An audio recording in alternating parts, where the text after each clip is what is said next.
Sveika tautā! Klāt ir kā vienmēr ceturtdiena un es esmu Subaru pasaulē.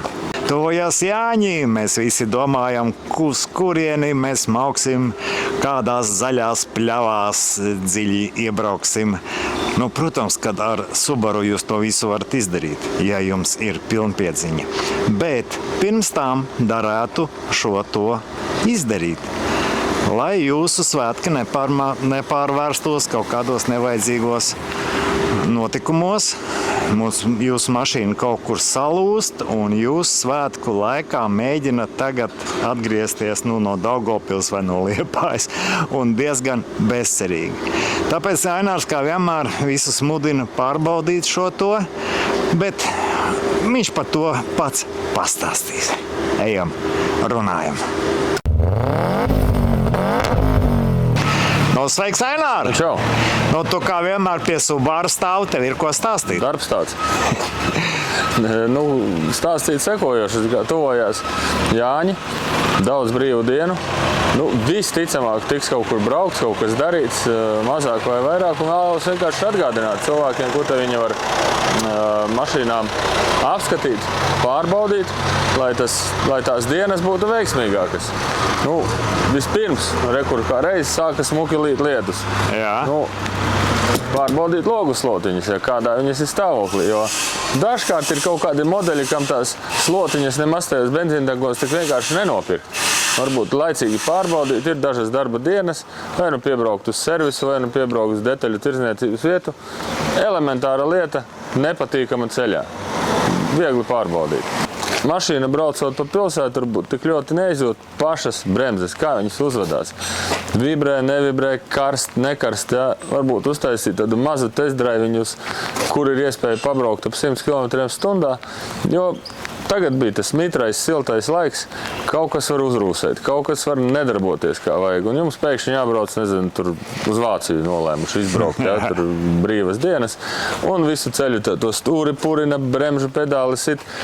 Šausmīgi nepatīk, un vismaz man tas nepatīk, un ceru, ka tas arī pārējiem vadītājiem. Tā kā tās lietas ir vispirms, ko ieteiktu pārbaudīt. Nākamās lietas, ko visi, jebkurš var pārbaudīt.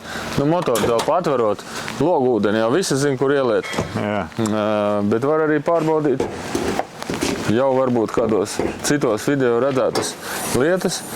Pārbaudīt eļļu dzinējā. Ir, nav. Jā. Ja nav, pieliet. Ja nav jāpielē, varbūt nodrošināt līdzi, lai tas viss ir tā plūstoši, lai visas lietas līdzi.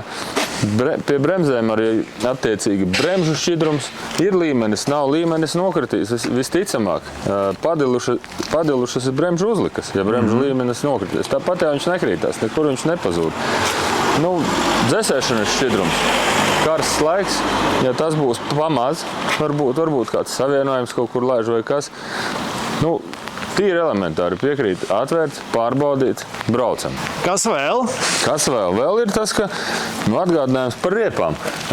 Visi pieraduši ar Subaru aizbraukt vēl nezinu kur, bet ja nebūs jums labas riepas virsū, visticamāk jūs kaut kāds priekšpiedziņas golfs varēs apbraukt, jo apaļa, plika riepa viņa jau nespēs pa tādu mazliet slapju sagumu braukt normāli, tāpēc tam arī vajadzētu pievērst uzmanību. Tu jau ieliec iekšā, es pie tevis, ja lietus līst. Kā vienmēr atgādinājums kaut ko gaitā pārbaudīt. Izbrauksim.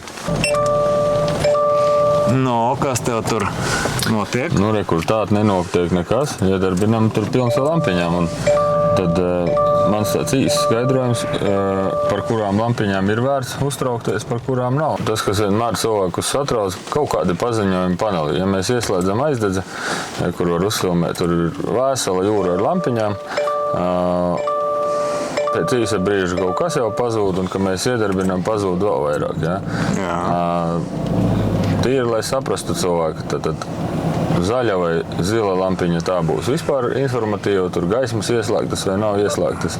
Dzeltenās jau nozīmē, ka kaut kas nav labi, bet braukt drīkst.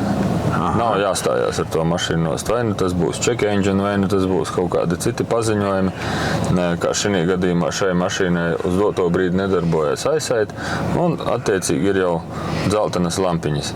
Tikai tad, ja jums iedegās sarkana lampiņa, kas ir izsaukuma zīme, tas nozīmē, ka mašīna saka, šo te vajadzētu steidzami pārbaudīt. Bet, jebkurā gadījumā jūs braukt drīkstat, protams, jāpievērš lielāka uzmanība jau tai mašīnai, jo viņa jau runājās skaļākā balsī. Viena lampiņa sarkana, kas ir, pa kuru es gribētu tomēr mazliet vairāk nomierināt, tā ir AT oil temperatūra. Tas nenozīmē, ka ātrumkārba ir uzkarsusi, tas nenozīmē, ka kaut kas tūlīt sāks degt. AT oil temperatūra ir līdzīga kā dzinējam check engine, tāpat ātrumkārbai caur šo te paziņojumu tiek ziņots, ka ātrumkārbai ir kaut kāda kļūda. Viņa var būt lielāka vai mazāka. Jūsu uzdevums pabraukt, paskatīties, vai tā mašīna brauc daudz maz normāli. Tātad, ja brauc, tad drīkst turpināt braukt. Nav jāmet mierā, jāsauc uzreiz evakuators pie pirmās sarkanās lampiņas. Tāds mans ieteikums. Un, ja tās lampiņas iedegās galvenokārt check engine, tad ir triks, ko varbūt Subaru lietotāji kāda daļa zina, bet kāda daļa varbūt nezina. Tas ir, kā kļūdas varētu nodzēst bez sistēma testera, kas ne visiem ir pieejams. To mēs varētu parādīt savukārt ārā. Jā, tas būtu interesanti. Labi, iesim. Mēs esam ārā kala. Šeit ir akumulators. Mašīnas aizdedzēja jābūt ir izslēgtai, un akumulātoru jāatvieno. Atskrūvējam šādas, vajadzīga ir atslēga vismaz, vai vismaz plaķeni. Atvieno.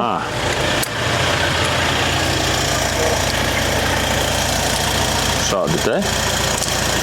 Tas, ko var darīt, ir savienot šīs te klemītes kopā, lai mazās strāvas, kas vēl iekšā vados dzīvojās, lai viņas tā kā iztērējās. Un tad šādā stāvoklī mašīnu noturēt 10-15 minūtes. Un pēc tām 10-15 minūtēm pievienot atpakaļ mīnusu klemmi.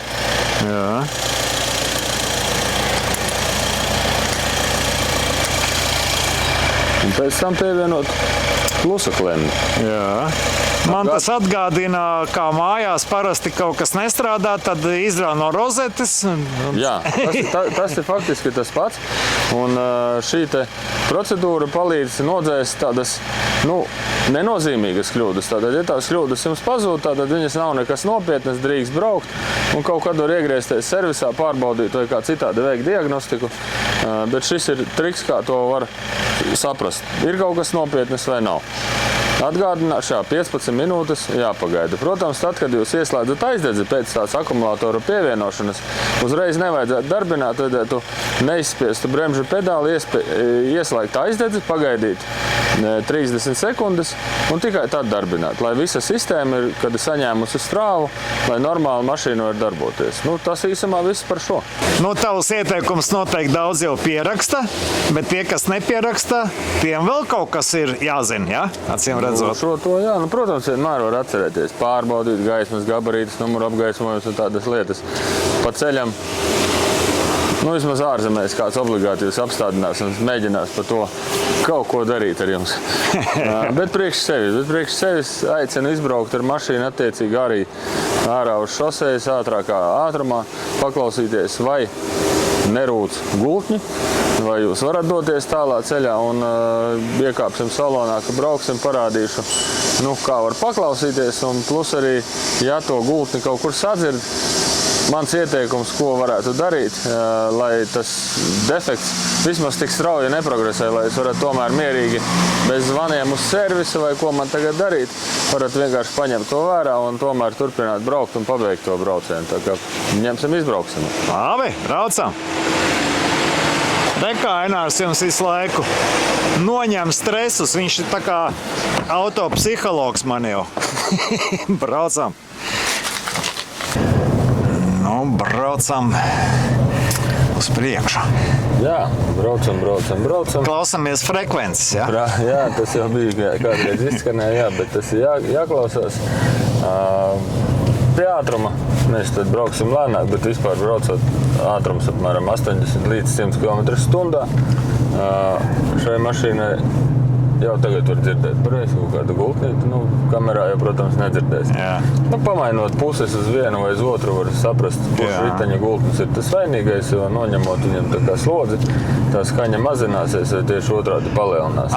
Precizējums, es pagriežu stūri pa labi, pazūd. Tātad, ja es griežu stūri pa kreisi, slodze viss ir uz labo pusi, un tā skaņa palielināsies. Un griežot attiecīgi uz otru pusi, viņa samazināsies, tā skaņa tad vai nu pazudīs pavisam, vai nu samazināsies. Tā var saprast, kurš gultnis. Ja gultnis rūt, tā arī nav katastrofa. Jūs varat vienkārši ņemt vērā to, ka gultnis jau nerūc vienkārši tāpat. Viņam tad ir izstrādājusies kaut kāda gropīte, pa kuru tās gultņa bumbiņas ripojot, arī to skaņu veido.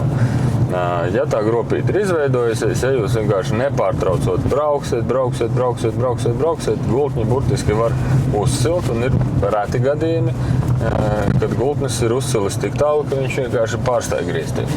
Ne jau strauji uz ceļa, nekāds ritenis neapstāsies, bet jūs saprotat, ka kaut kāda nevajadzīga karšana veido nākamos defektus. Līdz pat ugunsgrēkam, es domāju, gandrīz vai. Tādu es neesmu dzirdējis, bet tas, ka visticamāk to braucienu nāksies pabeigt ar evakuatoru, tā var gadīties. Tāpēc mans ieteikums, ko es arī pats ievēroju, ja tas gultnis ir sācis bišķiņi tur rūkt, tad uztaisīt pauzītes, vairāk varbūt padzert ūdeņteņu, paskatīties skaisto dabu.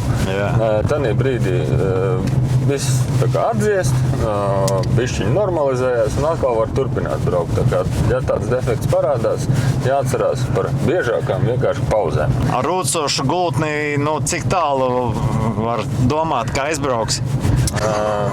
Labi, pateikšu situācijas dzīves. Es braucu uz Franciju. Bija kaut kāds ierašanās laiks, un es biju pa ceļam. Un es nebiju vēl paspējis izbraukt no Latvijas, bet bija piekdienas vakars.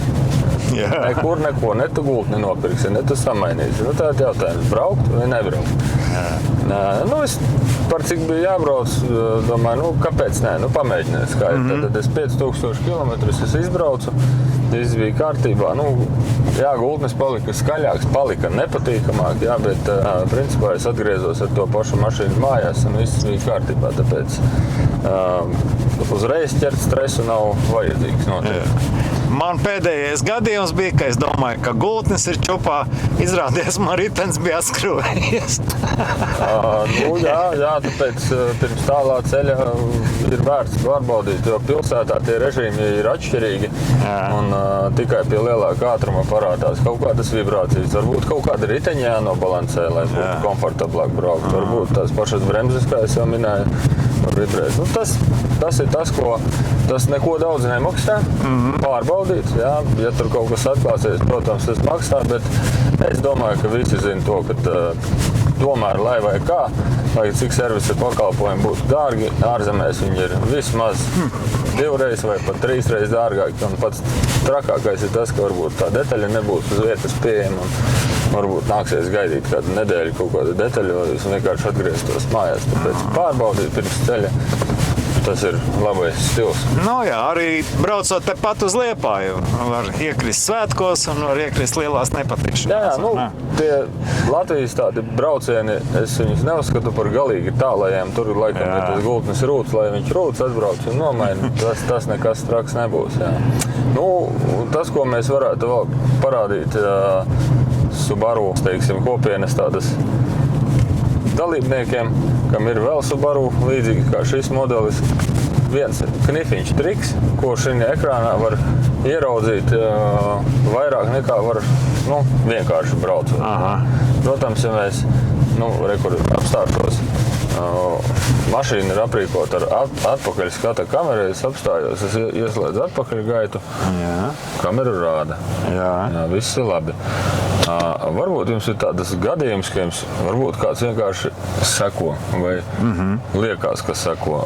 Vai varbūt jums ir bijis tāds gadījums, ka papardes ziedu aizgājāt meklēt ne ar to kāmuru, kuru vajadzēja. Jums varbūt ir no tās vietas jāmūk prom, ja jums ir bijis skaidrais vakars, ja var sēsties pie stūri. Tad šo te kameru var ieslēgt, ka viņi rāda visu laiku. Jā. Tas interesanti. Tāds maziņš triks, ietur uz šādi un divreiz. Viņš pārslēdzās, un kad uzslēdz šeit, te ir daudz visādāki režīmi, bet tur uzslēg, piemēram, kamera setting. Un to kameru rāda visu laiku. Mēs pārslēdzam uz priekšu un viņi rāda visu laiku. Jūs varat vienkārši braukt un skatīties, kas tur aizmugurē visu laiku notiek. Varbūt ir kāda vieta, kur jums šausmīgi daudz jāgrozās. Tā kā jūs varat izmantot šādu triku un aizmuguri ne tikai spoguli redzēt, bet viņa bišķiņ tā kā plašāk rāda.